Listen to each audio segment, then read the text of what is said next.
باقی ماندہ election commission ہے اور قائم مقام الیکشن کمشنر جو ہیں یہ ضمنی الیکشن کروانے جا رہے ہیں، اس کے بعد بلدیاتی انتخابات بھی ہیں، اب بھی آپ اسی طرح اس پہ قائم ہے اپنی بات پہ کہ یہ نہیں کروا پائیں گے یا وہ غلط ہوگا؟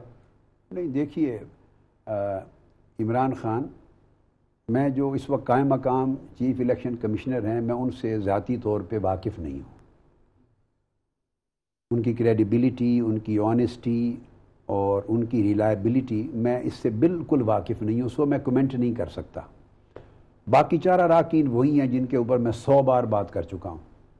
ایکچولی الیکشن ان 4 اراکین نے کروانا ہوتا ہے، وہ ان میں سے ہر ایک رسپانسیبل ہوتا ہے اپنے صوبے کا. ایک آیا ہوا ہے KPK سے، ایک ممبر آیا ہے پنجاب سے، ایک ممبر آیا ہوا ہے سندھ سے اور ایک ہے بلوچستان سے. چاروں صوبوں کے انتخابات دراصل ان کی رسپانسبلٹی ہے، اور یہ وہی تانا بانا ہے، یہ وہی لاٹ ہے، یہ وہی ایک مافیا ہے جنہوں نے مل جل کے پہلے کروایا، اور سو آئندہ بھی وہ کچھ کروائیں گے. چیف الیکشن کمشنر تو اوپر ایک امبریلا ہوتا ہے، براہ راست وہ بہت سی چیزوں میں ملوث نہیں ہوتا. اور یہ بھی پھر ذہن میں رکھیں کہ یہاں ووٹ سے فیصلہ ہوتا ہے. اگر کسی مسئلے پر اختلاف رائے ہو جائے تو چیف الیکشن کمشنر کے پاس کوئی ویٹو نہیں ہے، وہ 5 ووٹوں میں 1 ووٹ ہے. 4 اگر ایک طرف ہو جائیں، 3 ایک طرف ہو جائیں، جو وہ چاہیں گے وہی فیصلہ ہوگا.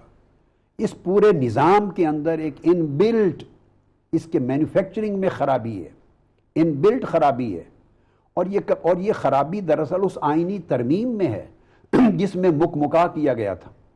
یعنی حکومت اور اپوزیشن مل کر انتخابات کروانے کے لیے الیکشن کمیشن کو تشکیل دے، یہ بذات خود سب سے بڑی زیادتی اور قانونی اعتبار سے بددیانتی اور الیکشن کو غیر منصفانہ اور جانبدارانہ اور الیکشن کو ہر لحاظ سے ڈس آنیسٹی سے پاک رکھنے کے خلاف یہ ایک دھاندلی تھی.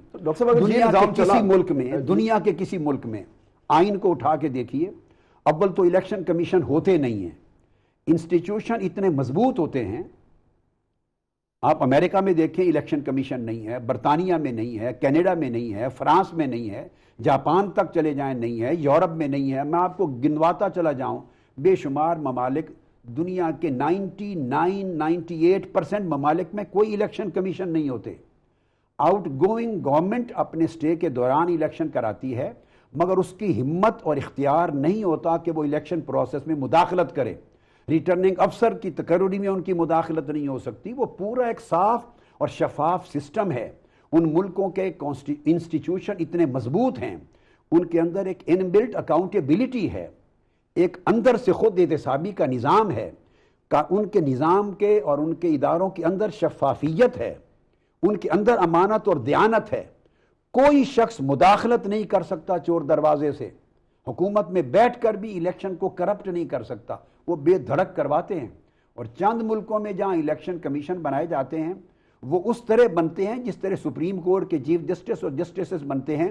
الیکشن لڑنا ہے جن 2 پارٹیوں نے، فار ایگزامپل یا 3-4 پارٹیوں نے، یہ کہاں کا جواز ہے کہ جنہوں نے الیکشن لڑنا ہے جن پارٹیز نے وہی اپنا خود اتفاق رائے کر کے الیکشن کمیشن بنا لے. اب عرض آپ سے یہ اگر ان کا اتفاق ہو گیا کہ دونوں مل کے کرتے ہیں تاکہ ہر کسی کے اپنے اپنے صوبے کی حفاظت ہو جائے گی، تو یہ تو پوری قومی دھاندلی ہو گئی. پہلے PMLN جو ہے وہ اپوزیشن میں تھی اور پیپلز پارٹی حکومت میں تھی. اب انہوں نے ایک الیکشن کمیشن بنا لیا. اب گورنمنٹ اور اپوزیشن کے اتفاق وہی 2 جماعتیں. اب کیا ہے؟ وہی 2 جماعتیں. اب ایک پارٹی گورنمنٹ ہے اور دوسری پارٹی اپوزیشن ہے. ان کے اتفاق سے اس ترمیم کے تحت پھر الیکشن کمیشن چلے گا اور بنے گا اور وہی دھاندلی ہوگی.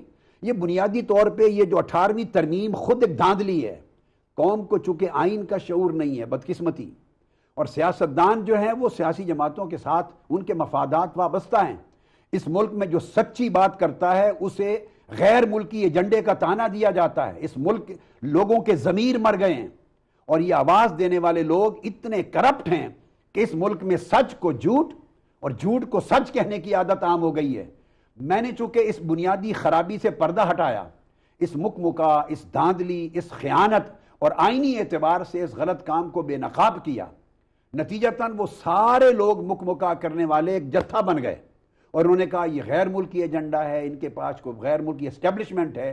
آج کے دن تک وہ اسٹیبلشمنٹ دریافت نہ ہو سکی، وہ غیر ملکی ایجنڈا نہ مل سکا، کو باہر کے ملکوں کے فنڈ نہ مل سکے، ایک قیامت بپا کی، جھوٹ کی، تہمت کی، الزام کی، گمراہی کی، بدنامی کی کچھ نہیں تھا. ان کو پتا تھا ہم جھوٹ کر رہے ہیں. کریکٹر اسیسینیشن ہے صرف اس لیے کہ گنجائش نہیں ہے اس ملک کے سیاسی نظام میں کہ کوئی سچ بولے اور سچ بولنے والے کی آواز کو سنا جائے.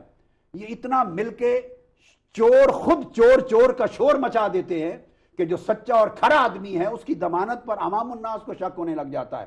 اس نظام میں کرپشن ہے، اس نظام میں اتنی انبلٹ خرابی ہے کہ عمران خان اس کے ہوتے ہوئے کبھی بھی تبدیلی نہیں. آپ یہ کہتے ہیں